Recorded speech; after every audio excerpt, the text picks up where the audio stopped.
It was a season of wins, losses, emotions, and ultimately the uniting of a community. The Uvalde Coyotes football team played under difficult circumstances, and now their head coach, Wade Miller, has been nominated for an award for his work on and off the field. Our RJ Marquez visited Coach Miller and his team leaders to discuss the season and his nomination for the NFL's High School Coach of the Year.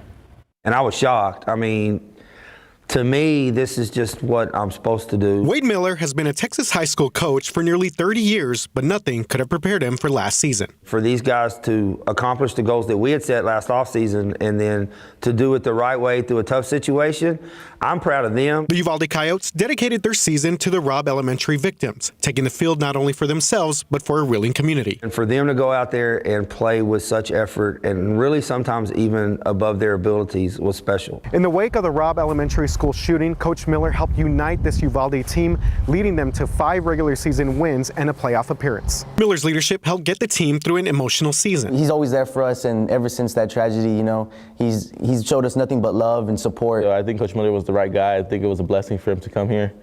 I don't think anybody else would have been handling the pressure like he did. The Houston Texans nominated Miller for the Don Shula NFL High School Coach of the Year award, which represents the best in coaching at the high school level. He's really changed his program around, and he's just been there for us from the beginning, from this tragedy to the end till now. We had trusted him, you know, like that he was going to be there if we ever needed him. Miller is overwhelmed with the nomination, but says it's all about his players, coaches, and the community coming together. The most rewarding part of all this is for these guys to see them enjoy their season and to see them uplift their community. Reporting in Uvalde, RJ Marquez, KSAT 12 News. What an incredible nomination. All right, let's go back outside with live cam here this Sunday night. Seen a few wind gusts out there, about 20 to 25 miles per hour, thanks to the cold front that is still pushing its way through now our southern counties here this hour. The cloud cover has returned. It was a drizzly, misty, just kind of damp start again earlier this morning, but the sunshine graced us with its presence this afternoon, helping those temperatures climb into the 70s. Very spring-like out there. Yes, the cloud cover is back, so I hope you enjoyed the sunshine because we're probably not going to see it again until the second half of the day on Thursday. 48 degrees, the current temperature right now, so already starting to see that cold air punch in. Behind that front, temperatures will only continue to fall from here through the overnight hours. Again, waking up on Monday, definitely bundle up. Upper 30s, low 40s. Don't let the coat go anywhere because temperatures continue to fall into Monday afternoon, along with a chance for a few light showers here in San Antonio. We'll take another look at those rain chances over the next few days and really detail those cold temperatures for the first half of this week coming up in just a few. Courtney. Thank you, Mia. Well, the man who stopped the gunman in the Monterey Park shooting in California has now received a high honor, the Medal of Courage. Brandon Say was given the honor today by the city of Alhambra. Say confronted the gunman who opened fire at a dance studio. 11 people died, nearly a dozen others were hurt. Police say his bravery prevented more bloodshed. Say has received nationwide attention for his heroic actions. President Biden has even invited him to attend the State of the Union address in Washington, D.C. next month. To international news now, the people of Kyiv are reporting an increase in attacks by Russian forces to the east. A Russian missile slamming into a residential district, killing 3 people. Ukrainian forces under increasing pressure along the front lines. Overnight, President Zelensky saying Ukraine needs longer range missiles to hit targets deeper behind the Russian line. So far, the Biden administration refusing that request. This comes after the U.S. and Germany agreed to supply advanced tanks to Ukraine earlier this week. Even though the Buffalo Bills did not make the AFC Championship, some good news from one of their most celebrated players. Damar Hamlin speaking publicly for the first time since suffering that cardiac arrest on the field earlier this month. The Bills' safety posted a nearly 6-minute video to his Instagram account Saturday night, thanking everyone for their support. ABC's Phil Lipoff with his inspiring words.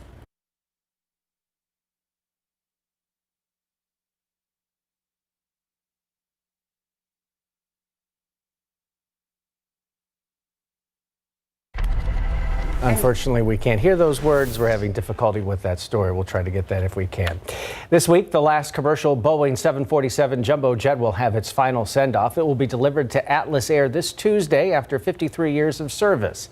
It It was designed in the late 1960s to meet the demand for mass travel. The world's first twin-aisle, wide-body jetliner's nose and upper deck became the world's most luxurious club above the clouds. Although it eventually became a cash cow, the 747's initial years were riddled with problems, and the $1 billion development costs almost bankrupt Boeing. Boeing officials say they may not design a new airliner for at least a decade. All right, listen up, movie lovers. Movie Pass is back. The subscription service for movie lovers that once offered an unlimited pass for $10 is staging a revival, but with some changes. The service allowed users to see a movie each day for a flat fee, eventually dropping the price to just $10 a month in 2017. After the company plunged into financial turmoil, the service shut down in 2019.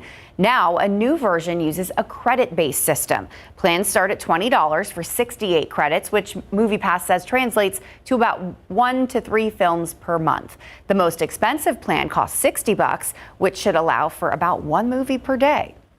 Can we get a gas pass? Yeah, exactly. Gas prices are seeming to have more in common with roller coasters as prices continue to go up and down. We have the latest numbers from our area and what you can do to try to save.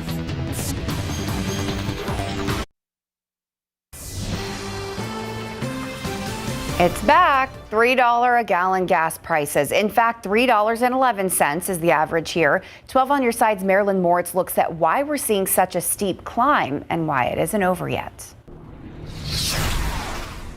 It's enough to give drivers whiplash. Crazy.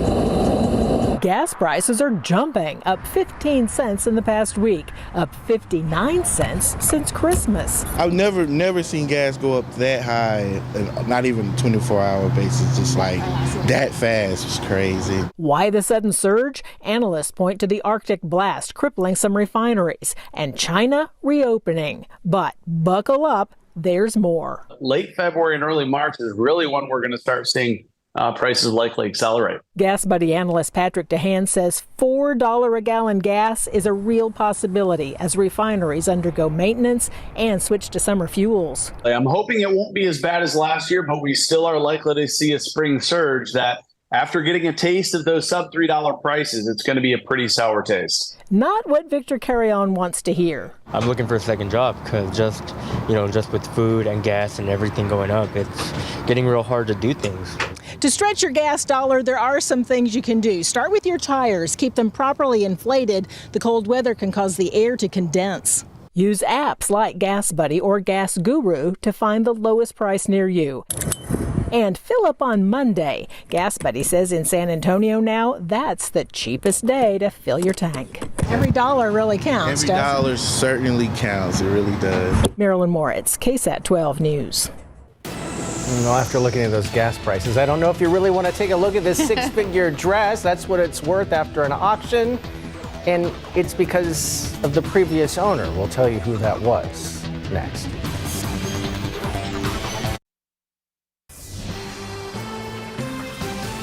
Apologies for the technical issues. Here is that story about Buffalo Bills player Damar Hamlin's message to the public. In a thank you message posted on his Instagram account, Damar Hamlin breaking his silence for the first time since collapsing on the field. Now that my brothers have closed out a strong winning season, as I continue to make so much progress recovering, I think it's finally a good time to share a few things.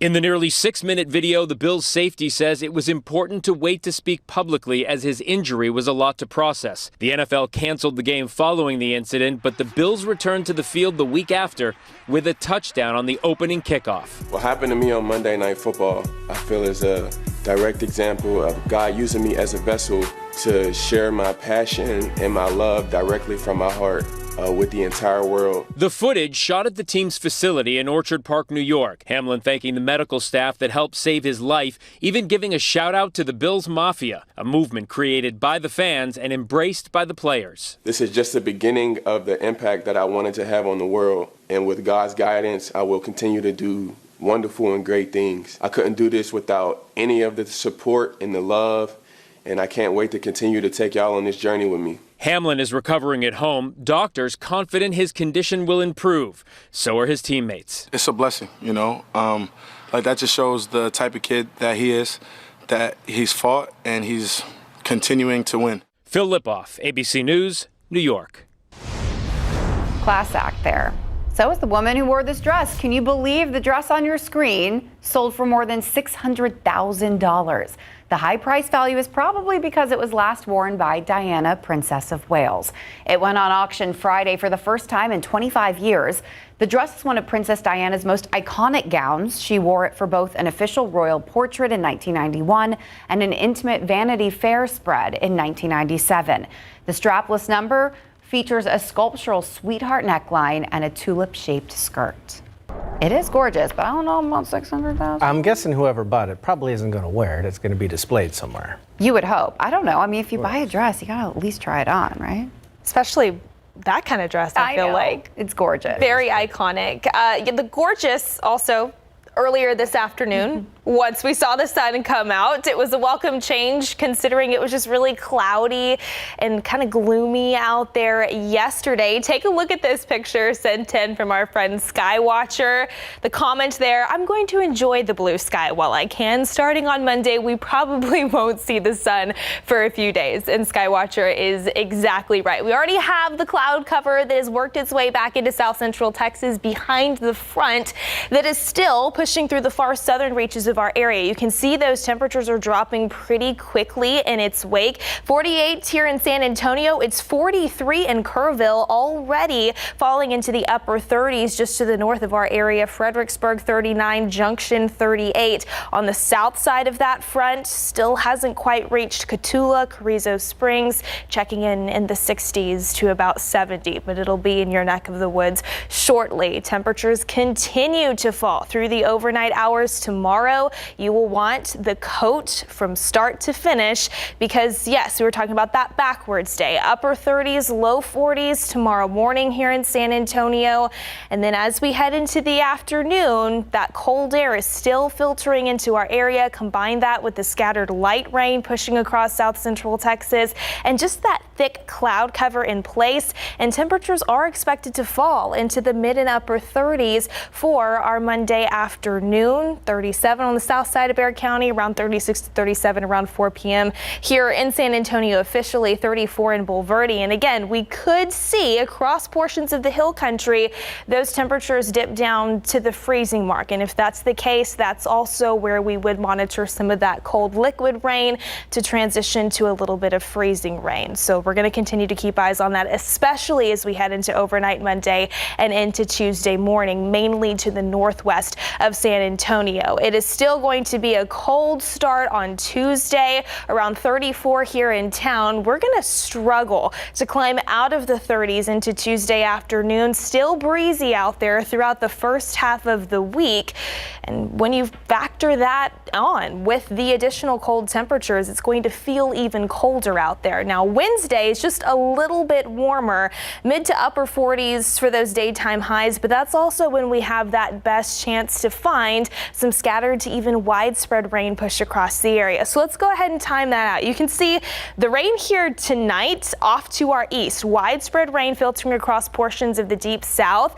We're pretty quiet here in south central Texas in terms of any rain. This front is pushed through on the drier side. Really, that's the case for a good portion of the Lone Star State, but you can see we do have those winter alerts in place also for central Texas, stretching up into north Texas as well. A mixture of winter weather advisories, winter storm watches, and then that winter storm warning that was issued for our northwestern counties up in the hill country. So the reason why is because as we continue to see those temperatures fall throughout the day tomorrow into the overnight hours on Tuesday, you can see here on your Futurecast, 7 a.m. Monday morning.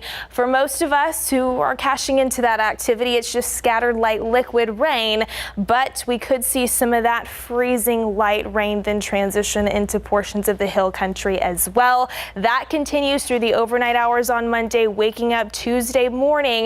If you're traveling up I-10 northwest of Bexar County, we'll need to monitor for a few slick spots out there, especially when it comes to bridges and overpasses and just on some of those roads that may not be as well traveled across portions of the hill country as well. Into our Wednesday, there's that 60 to 70% potential for more widespread rain. That all thanks to an area of low pressure approaching from the west, giving us just enough energy energy to up that rain chance a little bit more. But yes, not only will you want the umbrellas this week, you will want the jackets because it is going to be colder than average until we see the sunshine return and temperatures start to warm back up a little bit into next weekend, guys. I bought some firewood about a month ago. I haven't used it yet, so I'm very excited that we can use it. I'm going to struggle to get out of bed the next couple of days, I feel. All right, Avatar, The Way of Water extended its run at #1, but how much money are they swimming in 7 weeks after being in theaters? Find out after the break.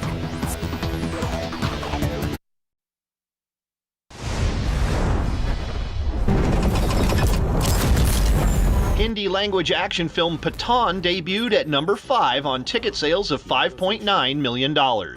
Megan dropped from 3rd place to 4th with $6.4 million, while A Man Called Otto moved up from 5th place into 3rd with $6.8 million. Meet your new roommate! Well, Puss in Boots: The Last Wish continued to hold on to 2nd place with $10.6 million, bringing its 6-week domestic box office total to over $140 million.